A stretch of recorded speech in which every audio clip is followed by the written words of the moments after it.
আমরা এক অদ্ভুত দেশে বসবাস করছি, যেখানে সকালের সতেজ মনে করা এক গ্লাস দুধ থেকে শুরু করে রাতের ঘুমের আগ পর্যন্ত খাওয়া ঔষধ সবকিছুতে মিশে আছে ভেজাল।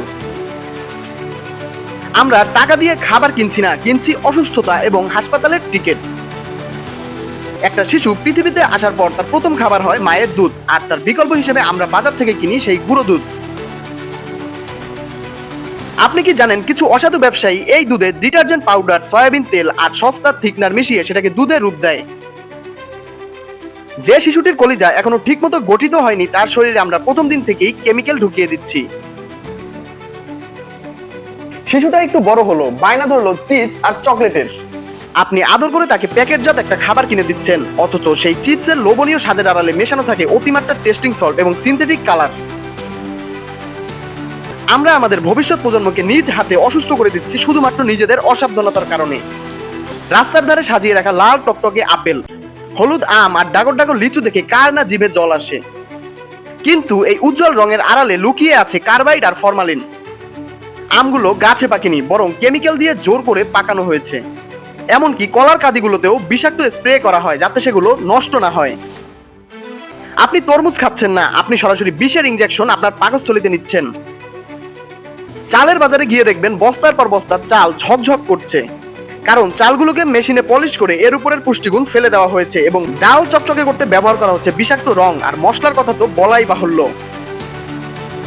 ল্যাব টেস্টে দেখা গেছে মরিচের গুঁড়োতে ইটের ধুলো আর লাল কাপড়ের রং মেশানো হচ্ছে, হলুদে মেশানো হয় সস্তা কেমিক্যাল, এমনকি ধনিয়ার গুঁড়োতে কাঠের গুঁড়ো মেশানোর প্রমাণও পাওয়া গেছে। প্রতিদিন তিল তিল করে এই মশলাগুলো আমাদের লিভার আর পাকস্থলীকে ছিদ্র করে দিচ্ছে, কিন্তু আসলে ফরমালিন দিয়ে মাছের পচন রোধ করে রাখা হয়েছে দিনের পরে দিন। ফরমালিন এমন এক রাসায়নিক যা মৃতদেহ সংরক্ষণে ব্যবহার করা হয়, আর সেই ফরমালিন মেশানো মাছ আমরা তৃপ্তি করে খাচ্ছি। মরা মুরগি বা অসুস্থ পশুর মাংস হরহামেশাই বাজারে ফ্রেশ বলে চালিয়ে দেওয়া হচ্ছে। খাসির মাংসের সাথে কুকুর এবং অন্যান্য অখাদ্য মাংস মিশিয়ে দেওয়া হচ্ছে এমন খবরও ইদানিং শোনা যাচ্ছে। সেই মাংস যখন আমরা খাই তখন আমাদের হরমোন ব্যালেন্স নষ্ট হয়ে যায়, যা পরবর্তীতে ক্যান্সারের মতো বড় রোগের মূল কারণ হয়ে দাঁড়ায়। এতগুলো বছর ধরে এই ভেজাল খাবারগুলো খাওয়ার ফলে আপনার শরীর যখন ভেঙে পড়বে, আপনি অসুস্থ হয়ে হাসপাতালের বেডে শুয়ে থাকবেন, তখন আপনি ভাববেন অন্তত ভালো ওষুধ খেয়ে সুস্থ হবেন। কিন্তু নিয়তির নিষ্ঠুর পরিহাস দেখুন, সেখানেও আপনি নিরাপদ নন। যে ওষুধের পাতা আপনি হাতে নিচ্ছেন তা হয়তো নামী কোম্পানির মোড়কে ঢাকা কোনো ভুয়া ল্যাবরেটরিতে তৈরি করা আটা আর রঙের মিশ্রণ মাত্র। জীবন রক্ষাকারী অ্যান্টিবায়োটিক কাজ করছে না, কারণ সেখানে আসল উপাদানই নেই। আর তার উপরে আছে মেয়াদের কারসাজি। 5 বছর আগের মেয়াদ শেষ হয়ে যাওয়া ঔষধের গায়ে নতুন স্টিকার লাগিয়ে বাজারে ছেড়ে দেওয়া হচ্ছে। আপনি ভাবছেন আপনি বাঁচার জন্য ঔষধ খাচ্ছেন, অথচ আপনি আসলে আপনার মৃত্যুর দিনটি এগিয়ে আনছেন। প্রশাসন মাঝে মাঝে এই অসাধু ব্যবসায়ীদের ধরছে, জরিমানা করছে, আবার টাকার জোরে তারা জামিনে বেরও হয়ে যাচ্ছে। আমাদের সকলের সচেতন হওয়া দরকার, খাবারের উৎস সম্পর্কে জানা দরকার এবং প্রতিবাদ করতে শেখা দরকার।